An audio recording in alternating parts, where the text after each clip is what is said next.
Warning, incoming goblin. Warning, incoming game. You get it, it's a reboot reference.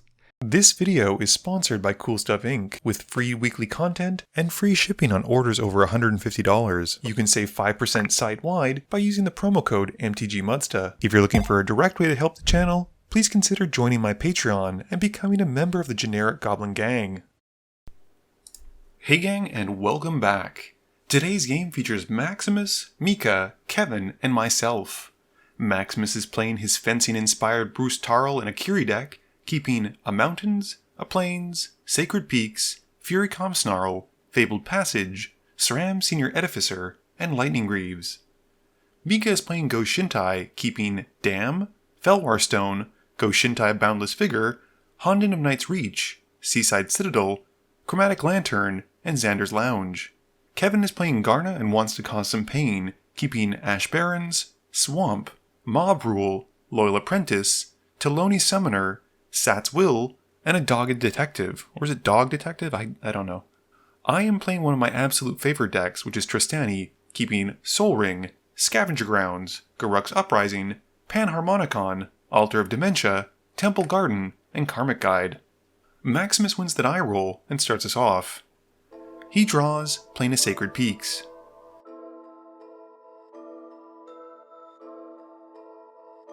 Mika plays a tap Xander's Lounge. Kevin plays a Swamp, and basic land cycles the Ash Barrens to go and find a mountain. I display a tap Fortified Village. Max draws and plays a Furycom Snarl, revealing a mountain and a plains just to flex. He then plays SRAM and passes. Mika draws and plays a Woodland Cemetery and then pays 2 for Felwar Stone. Kevin's got a mountain for turn, and this lets him play the Dog Detective, surveilling 2 as it comes in. He then passes to me. I play a Plains for turn and cast Soul Ring. I'm then able to cast a Garruk's Uprising, and I pass to Maximus. Max draws and plays Lightning Greaves, drawing a card off SRAM. He then equips the Greaves to SRAM, and plays a Fabled Passage, while I realize that I haven't correctly named our commanders, and I fix it here.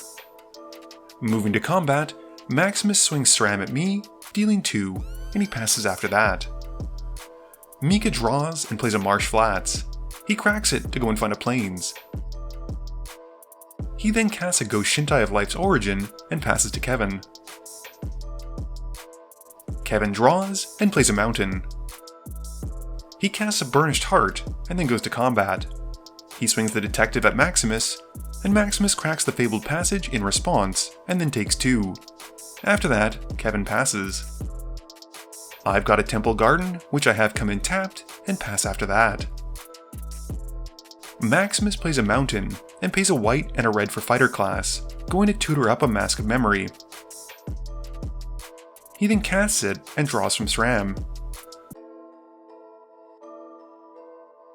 Once more, as he moves to combat, he pokes me with SRAM and passes. Mika draws and casts a Chromatic Lantern, and then plays a Verdant Catacombs. He then casts a Go-Shintai of Boundless Vigor, making a Shrine token. Going to combat, he swings his commander at max, dealing 3 commander damage. Moving to his end step, Mika then pays the 1 to Boundless Vigor's trigger, putting 3+1/+1 counters onto it, and passes. Kevin draws and plays a tapped Drossforge Bridge. Keeping his creatures back on defense, Kevin passes. I play a Scavenger Grounds, and then pay 4 for a Bramble Sovereign, drawing a card from the Garruk's Uprising as it enters. I then pass after that. Maximus draws and plays a Mountain. He plays a Akiri, and then casts Swiftfoot Boots, drawing a card, and then equips the mask to Akiri. He then moves the Lightning Greaves onto Akiri as well, and goes to combat.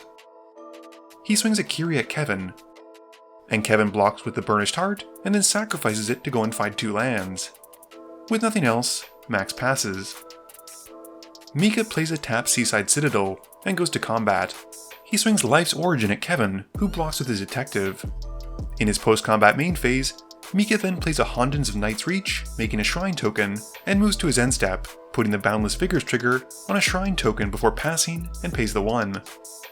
Kevin draws and plays a Loyal Apprentice. He then plays out Garna and moves to combat. This lets him make a Thopter token, but he decides not to attack and passes. I draw and play an Ultramarines Honor Guard, which enters, and I use the Bramble Sovereign trigger to make a token copy of it. I then pass to Max. Max draws and plays a Plains. He then plays Sigarda's Aid and goes to combat. He swings Akiri at Kevin for 3, who takes the hit. This has Max's Mask triggering, drawing him 2 and discarding him 1. He then plays a Bloodthirsty Blade in his post-combat main phase. After that, Max passes, and during his end step, Mika cracks the Verdant Catacombs to go and find Aspara's headquarters. Mika targets Kevin with his Honden on his upkeep, and makes him discard 5 cards, and then draws. He goes to combat and swings the shrines at Kevin, who takes the hit. After combat, Mika casts a Grim Feast, and then Clothis, and moves to his end step. This triggers the Go-Shintai, and he puts 5 more +1/+1 counters onto a shrine token, and passes. Kevin draws and plays a Swamp. He then casts Mob Rule to take all the big creatures, and he moves to combat.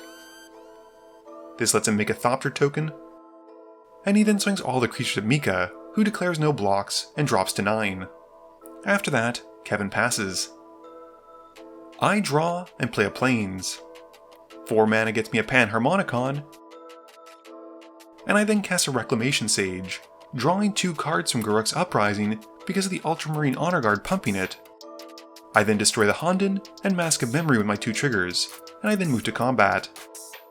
I swing my Bramble Sovereign at Max, dealing 6, and I then pass. During my end step, Max casts a Valakut Awakening, bottoming his hand to filter some cards. Maximus draws and plays a Sword of Sinew and Steel. He draws from Thram, and then equips it onto Thram thanks to Sigarda's Aid.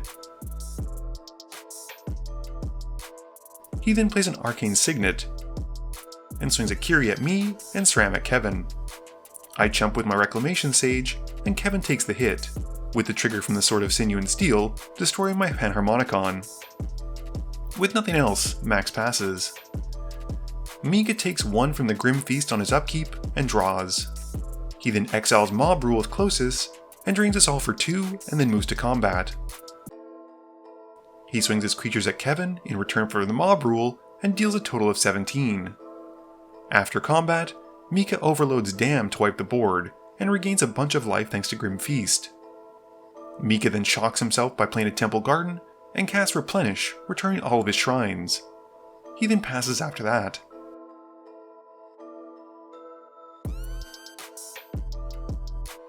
Kevin draws, and plays a Command Tower. He then casts the Dog Detective again, and after he surveils, recasts Garna and passes to me. My turn has a Reflecting Pool coming in, and I pay 2 for an Arcane Signet. I then cast an Eldar Gargoth, drawing a card as it enters, and pass to Max. Max plays a Rustveil Bridge, and then casts Bruse Tarl, giving him his own trigger as he enters. He then puts the Bloodthirsty Blade onto Mika's Go-Shintai of Life's Origin, and Max then moves the Sword of Sinew and Steel and Lightning Greaves onto Bruse, and moves to combat. He swings Bruse at Mika, who chumps with a Shrine token, and Maximus gains some life, and passes after that. Mika loses a life to the Grim Feast, and makes Max discard most of his hand to the Honden trigger, and then draws for turn. As he moves to his main phase, the Clothis trigger happens, and he exiles my Panharmonicon, dealing 2 to us, and Mika then plays an Eidolon of Blossoms, drawing as it enters from its own trigger. Going to combat, Mika swings Life's Origin at Kevin, who chumps with the Dog Detective again, and as it dies, Garna deals 1 to each of us. Moving to his end step, Mika then gets the trigger from Life's Origin, and puts the +1/+1 counters onto it, and passes. Kevin draws, and plays out a Whisper. Once that resolves, he plays out Torbran. Kevin then passes, and during his end step, I cast Enlightened Tutor to find a greater good. I draw the Greater Good, and in my main phase, cast Helm of the Host. I then equip it onto the Elder Garrogoth. Moving to combat, I make a token copy of it, which draws me a card from Garruk's Uprising. I then swing both of them at Mika. I get 2 attack triggers, drawing 2 cards, and Mika blocks one of them with Klothys and takes the other. I then play a Forest Return and pass to Max. Max draws and replays Akiri, and then casts a Blackblade Reforged. Once it resolves, he equips it onto Akiri. Max then equips the Swiftfoot Boots to Akiri and goes to combat, swinging both creatures at Mika and giving Akiri the Bruse Tarl on attack trigger to give it double strike and lifelink. Mika trumps with a Shrine and the Go-Shintai Boundless Vigor, and Max gains some life and then passes turn. Mika responds to his Honden trigger on his upkeep by using Life's Origin to bring back the Boundless Vigor, and then loses a life from the Grim Feast as he hits me with the Honden trigger. I discard a bunch of cards, and Mika then loses a life from Grim Feast. Mika then remembers to draw from the Eidolon seeing the Shrine come in, and draws return. Klothys then exiles Teferi's Protection from Maximus's graveyard and deals 2 to us. And Mika then casts an Essica. He follows up by playing a Watery Grave, which comes in tapped, and passes. Kevin draws and recasts the Dog Detective again, surveilling 2. He then plays a Death Tyrant, and then plays a Dwarven Mind, which comes in tapped, and passes. I draw and cast Mondrak, drawing from Garruk's Uprising. I then play a Temple of Plenty to scry, and follow up with Trostani. I go to combat, and my Helm of the Host triggers, making 2 more Elder tokens, drawing 2 cards as they come in, and gaining 12 life. I then swing all of my Garrogoths at Mika, drawing 4 more cards, and he blocks one of them with Klothys, but takes the rest. After combat, I cast Swords to Plowshares on Klothys, and Mika responds by tapping it with Essica to help cast Enlightened Tutor, going to find Humility. After that, I pass to Max. Max draws and plays a Spectacular Showdown Overloaded. He goads everything and gives them all double strike counters. He then moves to combat, swinging Akiri and Bruse Tarl at Mika, giving Akiri the Bruse Tarl trigger. Once more, Mika is able to block both of them, and Max gains some life and then passes. Mika loses 1 to the Grim Feast and makes me discard more cards with the Honden and then draws for turn. He casts Humility in his main phase and then goes to combat. He swings his goated 1/1s at me, and I chump his commander with an Elder Garrogoth and take the rest. Mika then passes turn. Kevin draws and returns Persistent Specimen from his graveyard to the battlefield. He then goes to combat and has to swing his board, and it goes at me, which I take. Kevin then casts a Victimize, sacrificing the Detective to bring back a Priest of Forgotten Gods and Tilonali Summoner. With nothing else, he passes. I draw and play Survival of the Fittest. I then make another Elder Garrogoth token, which is a 1/1, and go to combat.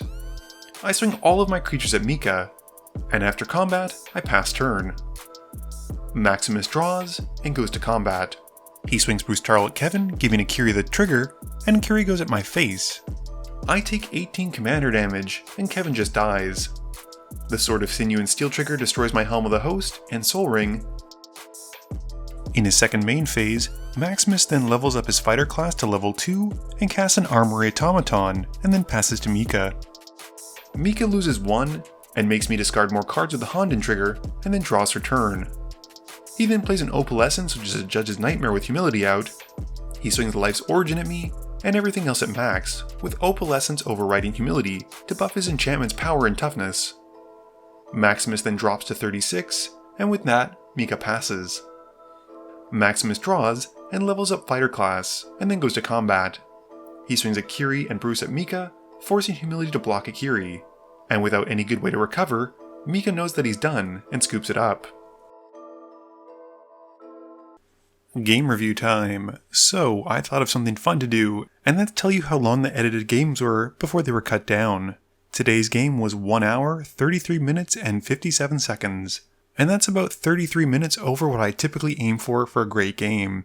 Unfortunately, there were a few hiccups where I had to leave and had to go do stuff, which is kind of what made the game go long, but otherwise I thought it was a pretty sweet one until humility resolved. Mika's deck this game was a bit of a nightmare, between the Honden forcing everyone to basically lose their hands, and then playing Opalescence after humility. He was really out for blood, and I'm kinda satisfied that he wasn't able to get there in the end. It was cool to see, but I hopefully will never have to experience this again. Kevin drew the short end of the stick, and I believe that there were 2 games before this one where he basically won, which may have had some earlier game politics bleeding over into this one. Unfortunately, we really didn't get to see very much of what his deck did, and by the time that he had a decent board state, unfortunately humility was out, which shut him down.